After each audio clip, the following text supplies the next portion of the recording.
Hi guys, how are you all doing? My name is Ingeborg and my channel is A Stitch Too Far and I talk about my cross stitching. Welcome. It's a beautiful day over here in the Netherlands. It's really sunny, it's really cold, it's the perfect winter day.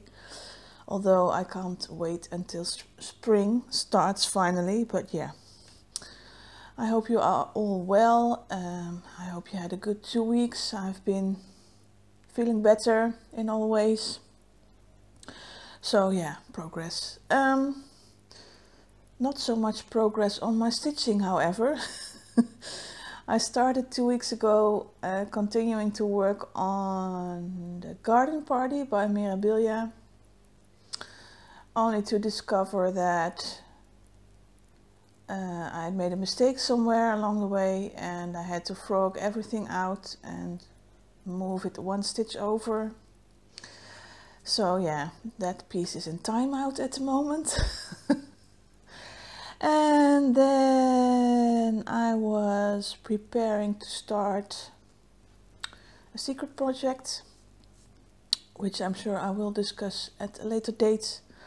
And then on Thursday I decided I needed to cut some fabric with my, well, I call it a roller blade, but apparently it's called a rotary cutter.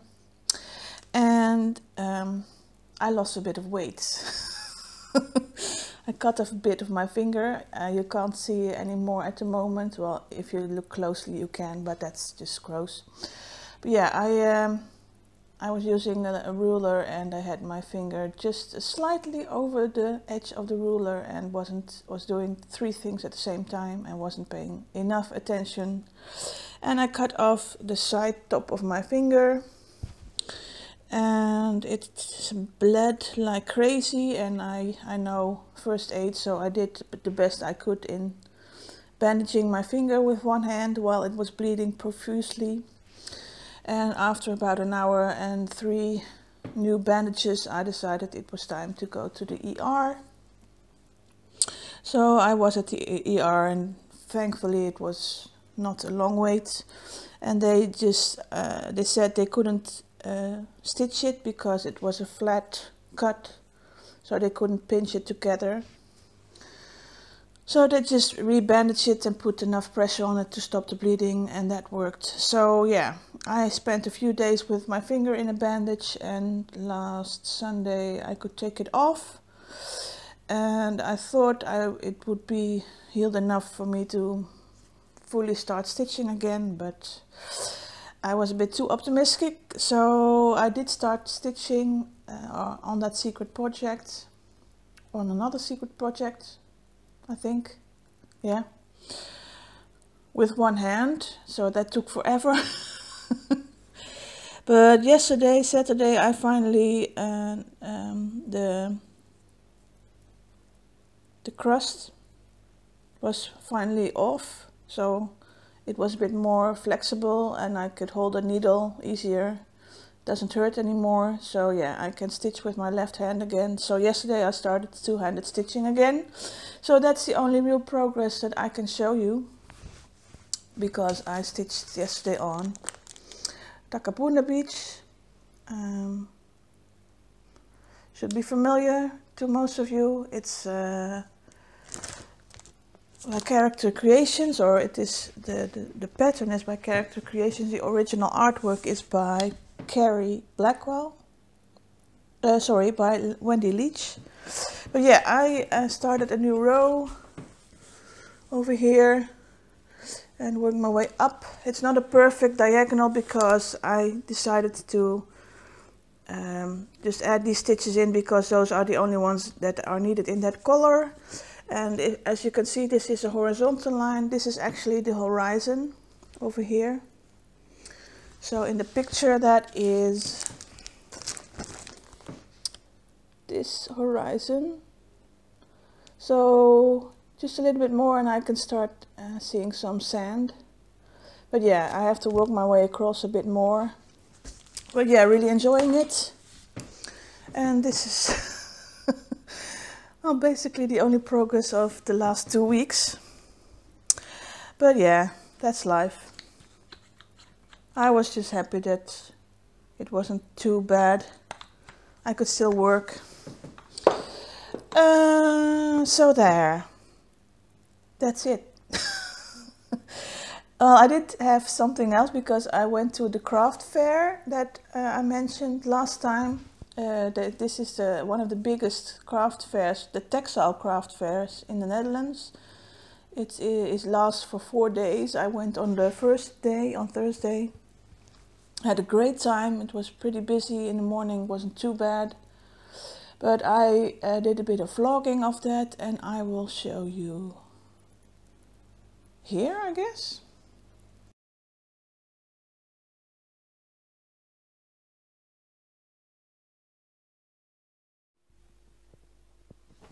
Morning guys, I am getting ready to head out to the craft fair and I'm trying to vlog the craft fair. So this is my first thing in the morning thing. I'm about to get ready. I got my ticket and I got some notes, things that I'm going to have to look for. And I don't know if you remember, but last year I got stuck in traffic because we had a tiny bit of snow. This year, let's have a look. Let's try to see. Can you see? There. Tiny bit of snow. So we'll have to see if that will stop all the traffic in the Netherlands, but in any way, I am ready for some coffee and then I'm gonna head out. Catch you later, guys.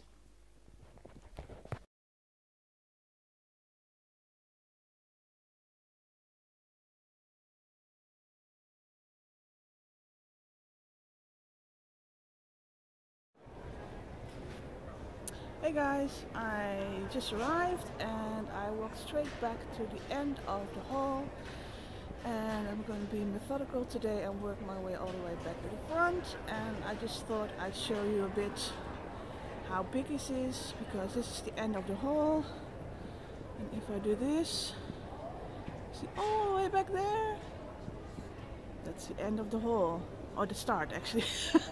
Anyway, it's gonna be a lot of fun. Gonna catch you later. Bye guys. Well, Michelle, guess who's here? Look at home.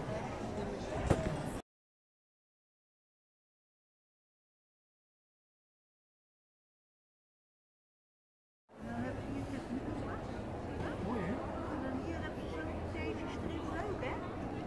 Maar dat is dus juist het leuke.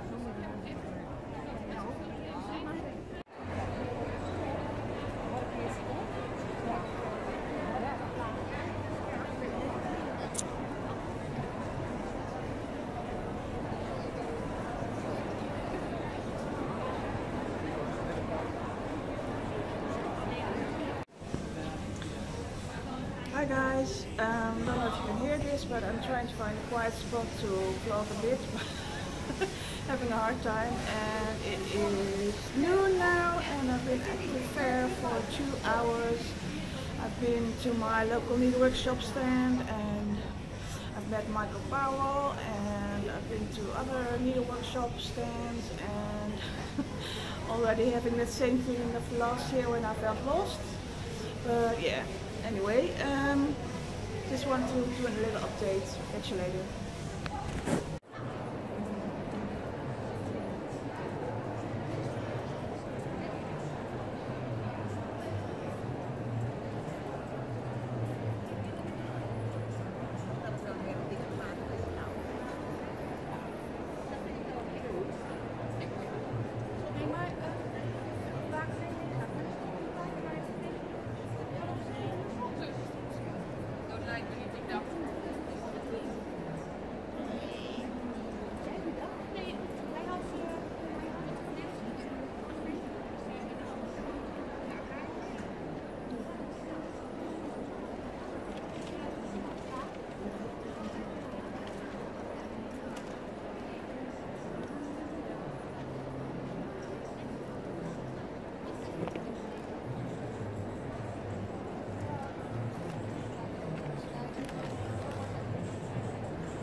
This is the Dutch fabric I bought.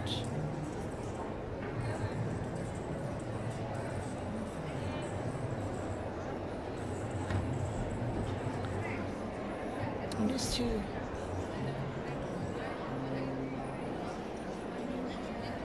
That I made my project bags out of.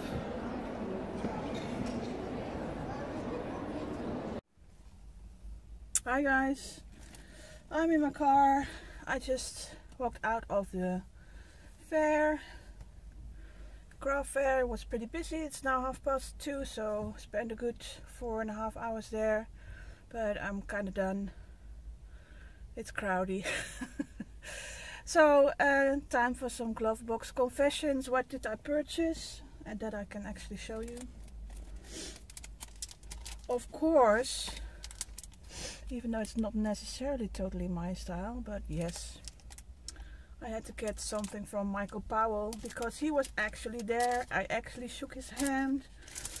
I actually took a photo with him, and I actually told him about Michelle, who was his biggest fan. Yeah, he was really nice. Got some picture this plus fabric in ale, and it's showing up actually pretty close to color. It's more yellowy, mustardy yellow. But yeah, I love this. And then I got something that else I couldn't resist. I hadn't heard of this designer before, but I really like this. Comes with 2 patterns, and for the bottom one I couldn't help but think of Michelle, the other one Michelle, and of course the Night Owl Stitcher Yvonne.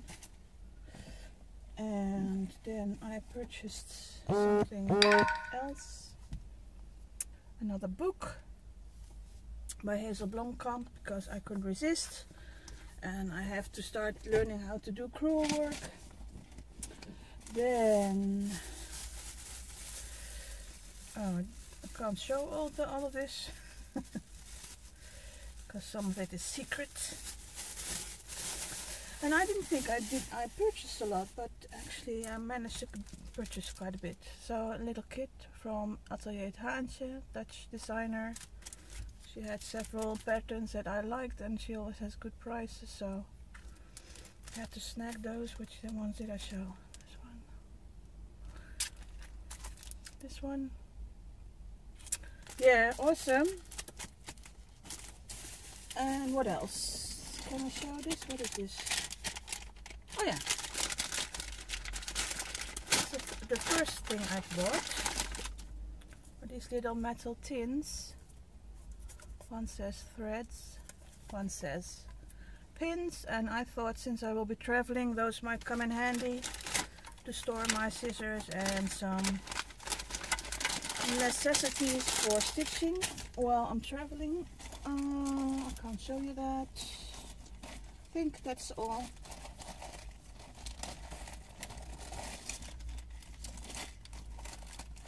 Yeah, that's all.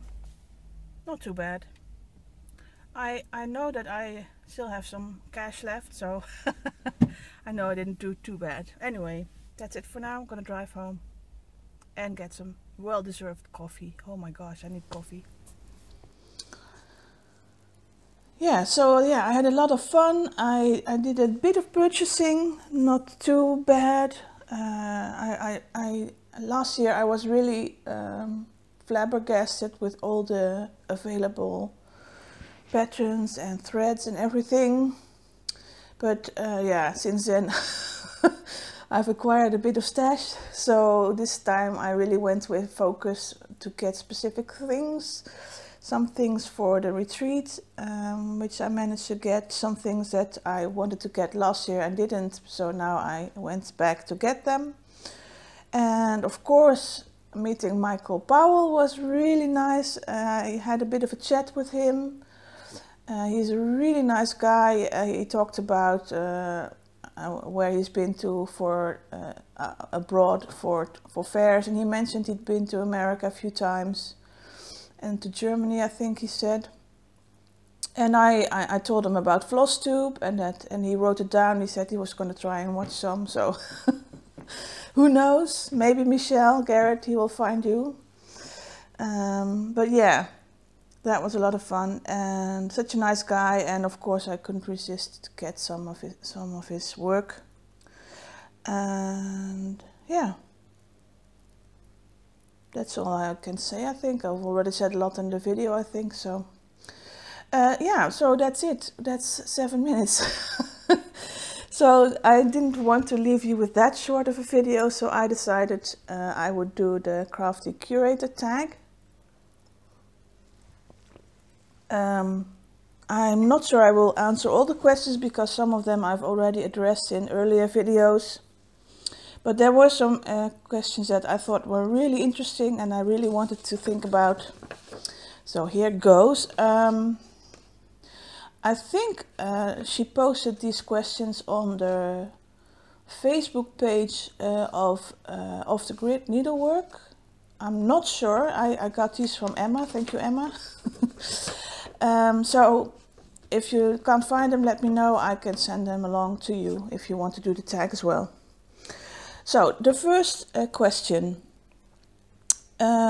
If you could wish for a person in history to be represented in a mirabilia pattern, who would it be? Now, I have to make some assumptions here because I am assuming it won't be a man, because mirabilia patterns are usually ladies in beautiful dresses. So that's out. I did think of some strong female role models in science, but like for instance for me, Marie Curie was a role model because she was in the same, partly in the same field of expertise that I'm in. But I couldn't see Marie Curie in any kind of fancy dress. Maybe a lab coat, but yeah. So yeah, that wouldn't feel right for me. So I was really thinking, okay, what kind of strong female character would suit a mirabilia design?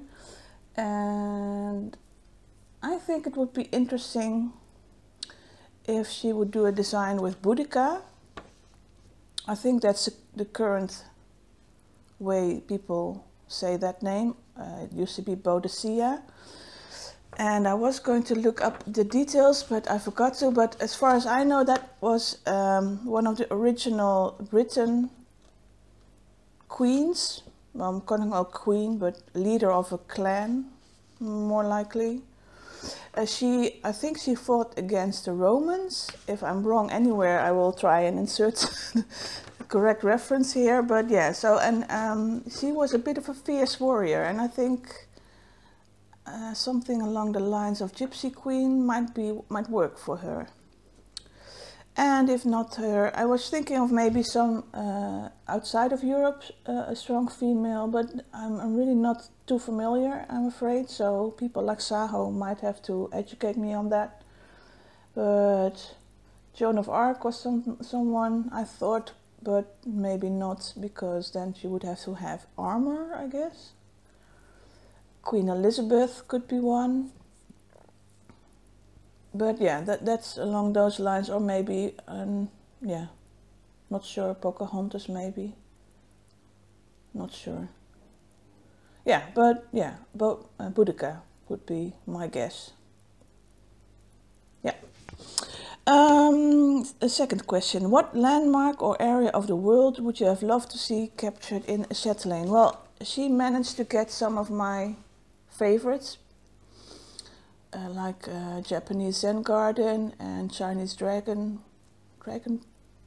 Gate, I think it's called. But I don't think she has a New Zealand one, and I would have liked to see a Maori-inspired chatelaine. That would have been awesome, I think. So that would be my preference. If there's one out there, let me know, because I would be interested. Yeah. And I don't think she has an Australian one either. At least not Aboriginal art inspired one, as far as I know. If she does, please let me know. So yeah. Can't think of any others. Maybe an Aztec, Mexican one.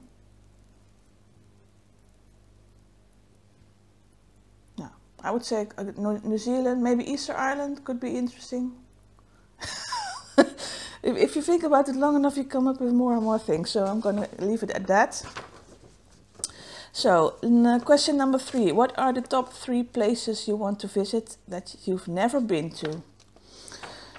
Now, that is a hard one. I've been to a lot of places, but I basically want to go everywhere.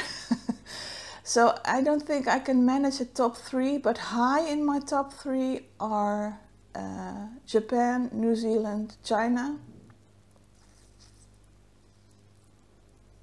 Definitely in my top 10. St. Petersburg. I would love to go back to Canada. I've been there, but not traveled around a lot there. I would love to go to the Appalachian Mountain area in the United States. I would love to go to Yellowstone Park. Mexico, Guatemala are still on my list. And Peru and Bolivia and Chile and Argentina are still on my list. Mali is on my list, and Oman and Iran and Turkey, and I would love to travel the Silk Route. That would be amazing. I think that would be my number 1 thing, I think, at the moment. Tomorrow it might be something else. But yeah, Thailand too. See, I can't have top 3. That's impossible. Anyway, everywhere. Number 4. What is it that you love most about stitching, and what would you miss most about stitching if you could no longer do it? Well, I had some experience with that recently when I had just a few days that I couldn't stitch. I can tell you that the number 1 thing for me is that it relaxes me. It takes the stress of the day away, and if I can't do it for a few days, the stress adds up. So yeah, that would be my major problem with not being able to stitch. I would need to find a different outlet for stress relief. Yeah.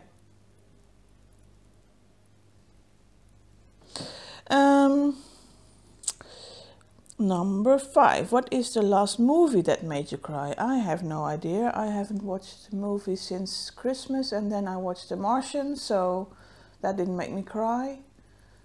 I know one movie that always makes me cry, and that is, oh gosh, what's it called? Once Were Warriors. It's set in New Zealand. If you really need to cry, that's the movie. It's a really difficult movie to watch. In some instances, it deals with things like incest and suicide and violence in the home, and not so nice, but yeah, that made me cry. Yeah.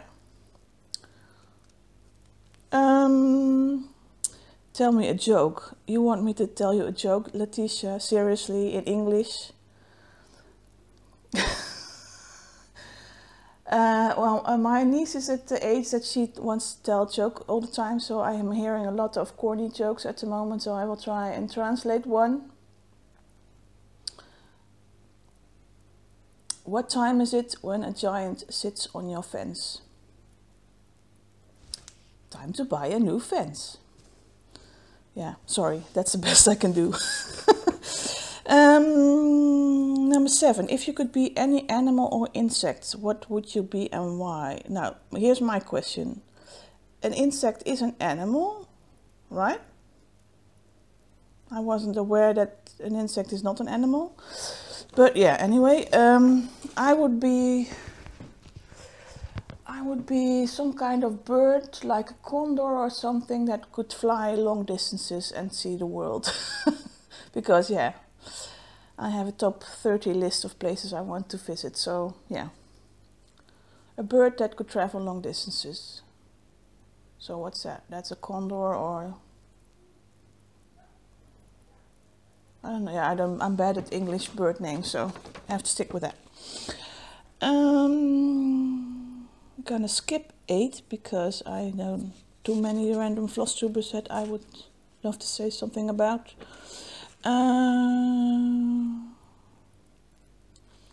Number 9, that's an interesting one. If you found that you were unable to stitch, what would you do with your stash? Does anyone in your family know what to do with it if you couldn't advise them? Now, I thought that was a really important one. I haven't yet done anything with it, but I need to make sure that my family know who to contact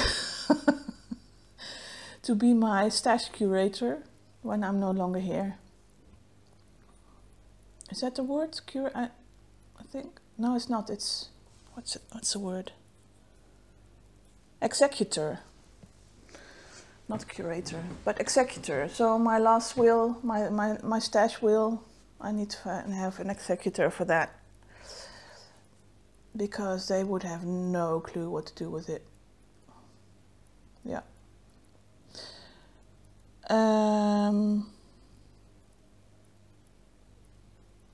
Let's see if there's anything else on there, because some of these next questions I've already addressed in my anniversary video.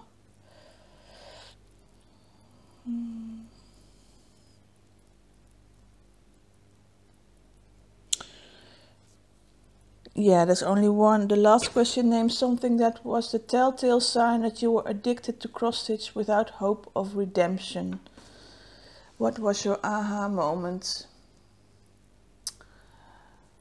My aha moment is anytime I have just said to myself, I don't need to have another pattern because I have more than enough to last me a lifetime, and then go and get a pattern at a bargain sale, or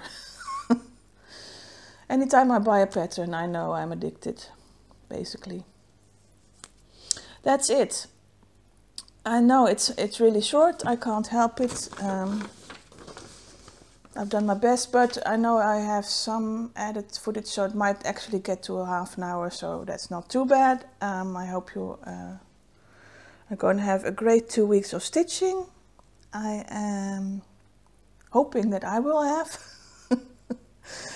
Oh yeah, I have decided that I am going to this is the official start of the year for me today.